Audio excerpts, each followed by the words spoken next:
Okay. Hi, everybody. And so this video is based on the Patreon comments, which I asked the $10 patrons to suggest a subject for a video, and then I pick amongst the ones that I feel are the most interesting. Now, this subject was given by Jacob Russell, and it was the most voted of all the possible subject. And his question, or his question is this. It says, "This is probably a big one, but how about communion, or the meal/eating? I know you've touched on it, but the whole 'this is my flesh' just makes my brain swirl sometimes." Okay.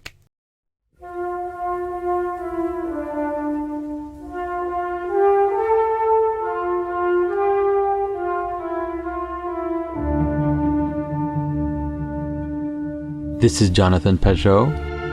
Welcome to the symbolic world.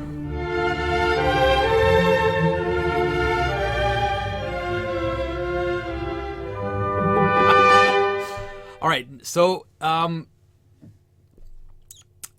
this is something that I could talk about forever, and so I don't think I will be able to cover the entire question of the symbolism of eating and the symbolism of communion and the especially the specifics of communion. But I will try to get as much as I can into this video. And if you feel like there's something missing, if you feel like there's some things that aren't clear, go ahead and write it down in the questions, and I will maybe make a second version, a second part of this video. Now, first the idea of eating. Now, the notion of eating is extremely important because it has to do with this idea of knowledge, right? I've talked about this notion of knowing as joining ourselves with something, okay? And so there are several images of that in the Bible. One of the images is sexual union, this idea of joining yourself, a man joining himself with his wife, that it is a form of knowledge, okay? Eating is also a form of knowledge. What it is just, you could say it this way, just as a man and his wife are joined together to become one body, okay? So too, when you eat, you are making body. You are taking the stuff, taking food, and you are gathering it into yourself, and it becomes your body. Okay. Now, that becomes an image of knowledge. That is an integration, a manner in which heaven and earth are integrated. Is that the human being, man, as microcosm, as this central point, gathers the food into himself, and it becomes the potential out of which his mind, his thinking, his spirit can then manifest itself in the world. Okay, if you watch some of the videos that I did with my brother Mathieu, he talks about that in those videos as well and explains it quite well. Now, in terms of understanding the specifics of communion, there are several things to understand. Okay, the first is the notion of eating together. Okay, now eating together is a manner in which we participate together in making a body. And so as we sit together and we eat the same thing together, we are, if you will, using the same potential in order to create body. We are becoming one body in that sense. We are in communion in that sense. That is, we are participating in the making of body. Okay, and so that is a good way to understand also a manner in which the idea of Mathieu, in the video we did, he talks about how the notion of how a city, right, it eats people. And so by eating people, right, it integrates all those people into this one identity, and it becomes one thing. It becomes one city. In the same manner, if we sit around a table and we are all eating the same food, it's not exactly the same image, but in a similar manner, we are all joining ourselves together in that body. Okay, and so it is.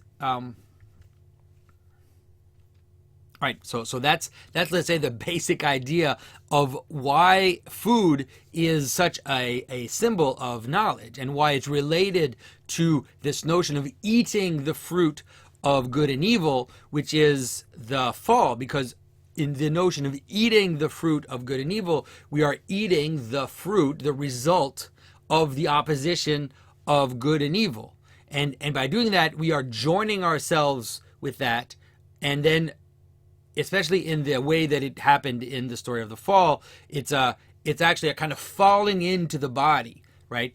Not that the body is evil, not that the body is wrong, but there's a manner in which we can kind of fall into the body where we forget the higher aspect. We forget the aim, which was the tree of life. We forget this notion of of our higher aspects, and we kind of fall into the body. And that's why all the images of the fall are related to this adding on of body, the adding on of the garments of skin. It's kind of the world becomes hostile, and then also procreation happens after the fall. So all of those images are images which talk about the same thing. This kind of descent into flesh, let's say. Okay, but like I said, it's important to understand that people have been so confused in thinking that somehow the body is bad, or that flesh is bad, or that sexuality is bad.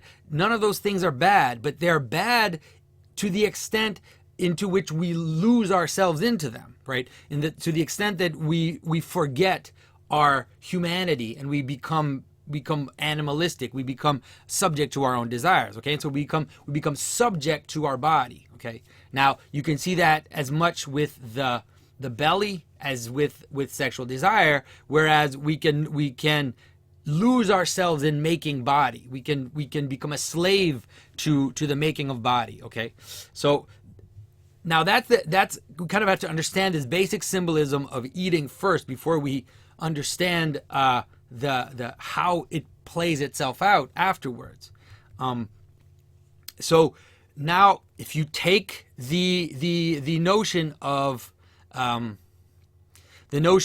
eating, so eating is the cause of the fall, eating the fruit of the tree of the knowledge of good and evil, and then so too, eating in the end is also one of the images of salvation. It's one of the images of the undoing, or let's say the transformation of the fall into something higher, into something which actually brings us closer to God. And so now, I've talked about this before. One of the aspects of Christ is that Christ brings everything together, right? He brings everything into itself. And so the image that you have in communion, and there's no way that I can exhaust the symbolism of communion. It's not happening. If that's what you're hoping for in this video, it's not going to happen. But I can give you some hints. Because I couldn't do it myself. I don't have the knowledge to exhaust the symbolism of communion. But I can give you some hints to help you understand the connection between the two. Now, so remember, Adam and Eve, they eat the fruit of the garden the fruit of the tree of the knowledge of good and evil. They fall. They accumulate flesh, right? They accumulate flesh, but they also accumulate death. Okay, that's how it's presented.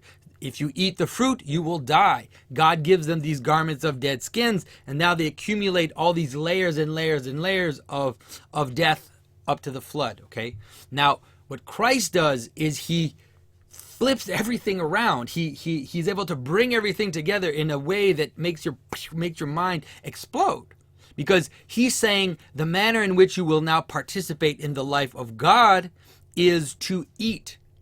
And he says you're going to eat, first of all, the fruit, right? So the bread and the wine, but that bread and wine is flesh and blood.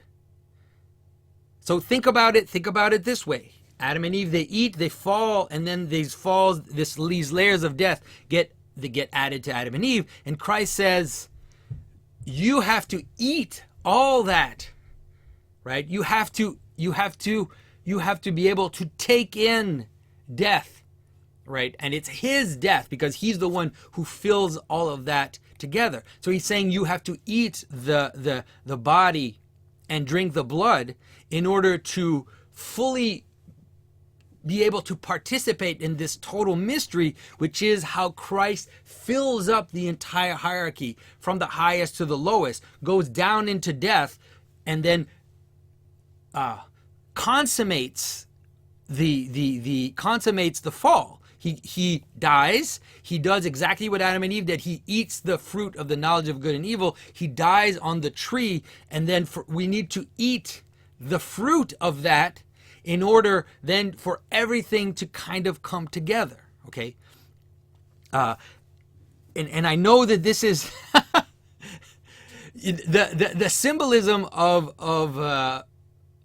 communion is not easy. It is the highest mystery, and so for it to be the highest mystery, it contains everything inside it, and there is an aspect of scandal to the symbolism of communion, right? Because you can imagine, even at the beginning of Christianity, the Romans had heard of this sect of Jews who said that they're eating the blood and body of their savior, and it was like, here are this cannibal sect of people who are eating human flesh. And so you can imagine how the Romans understood what Christianity was. But just like Christ became sin without sinning, just like Christ entered into the bottom of death without being subject to death, without being totally subject, or he made himself subject to death, but in the end conquered death. So too, this notion of eating the bread, the body and blood, we're eating bread and wine. We're not literally ripping pieces of flesh off a human body, and so but it's real at the same time. And so the notion of saying that it's real, but it's also something which transcends the categories, right, which joins them all together, is able for us to understand how the scandal is part of this totality, but we also transcend the scandal by eating bread and drinking wine. Okay. I hope this is making sense to you, because it's not a totally easy subject to understand. Obviously, that's why we say it's a mystery. But there's also, like I said, this other aspect, which is this notion of the communion table, the altar being also a table in which we enter into communion with God. Okay, so the image that we have in the Orthodox Church, we use this image of the hospitality of Abraham. And in the hospitality of Abraham, these three angels appeared to Abraham, and Abraham served them food, and it has become an image of the Trinity. Those three angels have become, for Christians, an image of the Trinity. And so we have this image by Andrew Rublev of the three angels who are symbolizing for us the Trinity, and then there's this open space at the table in front of us, which is that we now come and enter into communion. And the image of the communion is that we come to share a meal with the Trinity. Okay, obviously it's an imagistic form, but then the communion table in the church becomes this entering into the life of God by eating the flesh of the Logos. We commune with the Logos, just like we have the same body as God. We participate in God's body. That is the body of Christ. That is the church. Okay, all this imagery is completely coherent, even though on a purely rationalistic side, it might be difficult for people to understand. But and it's not just, it's important to understand it's not just a mental game, it's not just abstractions, but by actually eating the taking communion, physically taking communion, we have to do it in a physical sense in order to fully enter into that relationship, in order for the communion to not just be a mental game, not just be something that we think of in our own mind, but to actually come together around the communion table, eat the same bread, drink the same wine, participate in the sacrament all together, and at the same time knowing that participating in this sacrament is entering into what transcends it, right? Entering into the life of God. That is the whole notion of what communion is, of what liturgy is, and of what the Orthodox notion of participation in God and participation in the life of God is all about. So I think that is really the basic idea of communion. Now, in terms of why flesh and blood, why bread and wine, I've talked about this a little bit. Obviously, once again, I cannot exhaust the symbolism. You would need to read the whole Bible to kind of get a sense of all those places. But we need to understand the basic category. So you have bread, which is a staple. Bread, which is it's the basic food of life, and it's also solid. Okay, so you have this notion of a solid food that you eat.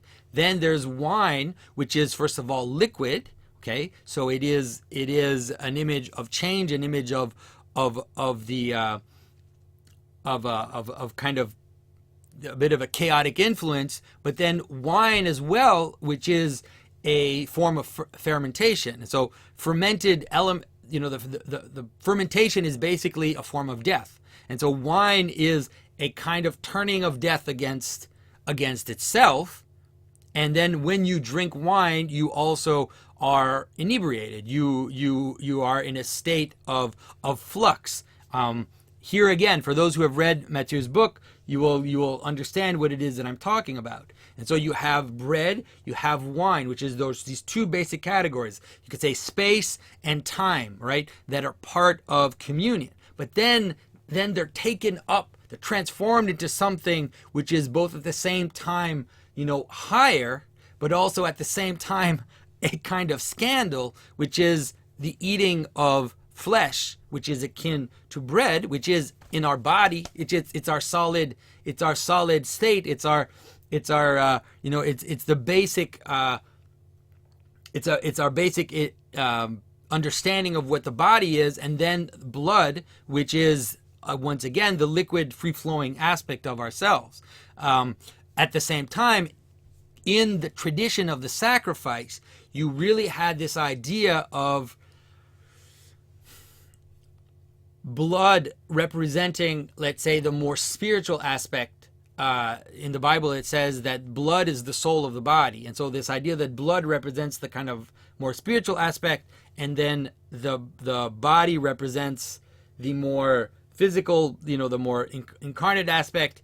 And then the way there was this weird exchange where when they would sacrifice an animal, they would sprinkle the blood down, right? Sprinkle it onto the horns of the altar, and then also they would pour it out on the ground. So it was this kind of this thing coming down to the ground. But at the same time, they would offer up the flesh to God, and so God would eat the flesh, and then acquire body, which was also our prayers, which was also our communion, which was also the coming together of the people, which would become the body which was offered up to God, for God to be manifest himself in your life and in the life of the people of Israel. That's one of the ways to kind of understand ancient sacrifice.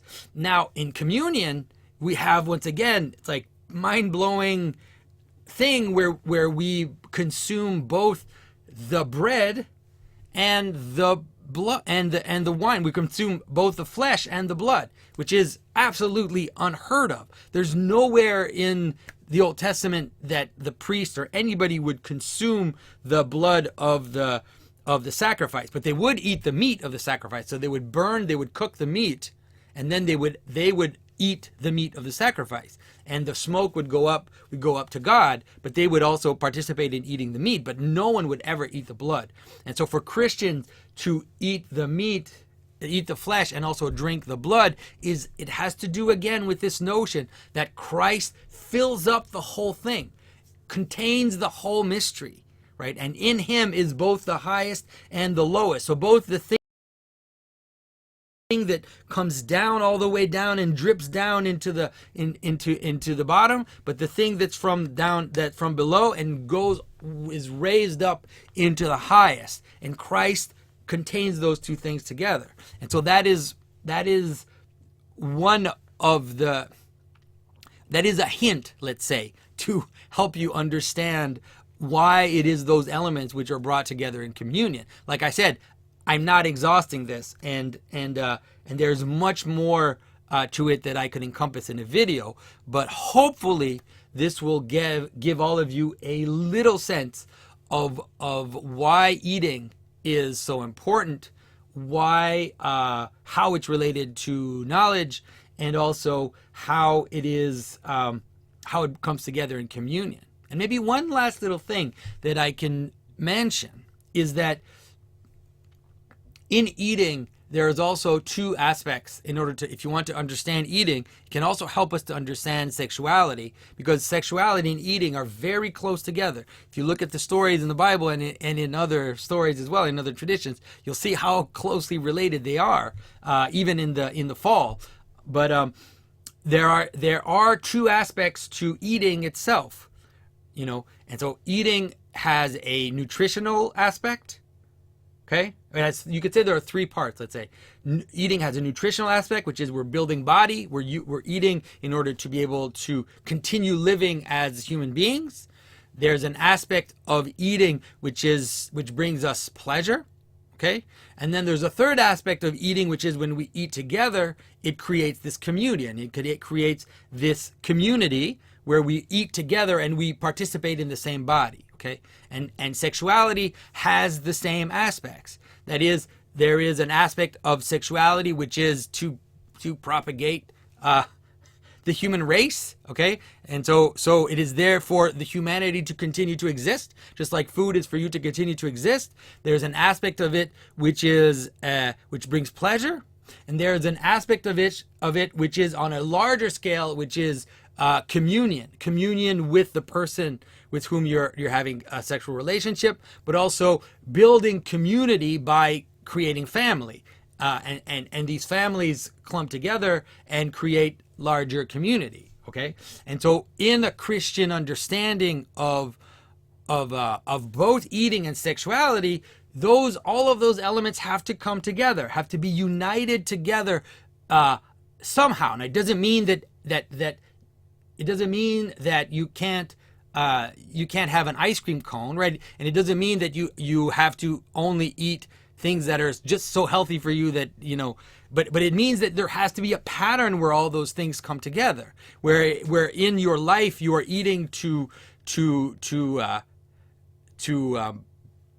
build your body, you're eating to also to encourage communion, and you're also enjoying what you're eating. Okay, and it's the same with sexuality. So that's why in Christianity the notion of marriage is so important. One of the reasons why it's so important, because in marriage you have that pattern where all those three elements of sexuality are gathered together into something, into a symbol, right? Into this whole idea of what I talk about when I talk about symbolic relationship. That is, they're brought together so that their essence appears in all these elements coming together. So we can see what eating is, and then it can help us to understand communion, because the communion with God has also those, let's say, those three elements together. Okay, everybody. So if you haven't gotten Matthew's book, you should get Matthew's book, because There's a lot of stuff that I'm going to be talking about in the next videos that are going to relate to his book. There are a lot of things happening. I've already started a monthly Q&A with patrons, so you can find that information on Patreon. I'm also working on a website right now. Reading list, all of that is happening as I make this video, and so look forward to seeing that hopefully as soon as possible. Turns out making a website is more complicated if you want it in a certain way. But it's happening. There's also my next video, cultural interpretation, is going to be called something like Batman. No, it's going to be called something like Adam and Eve and Batman. And just to show you.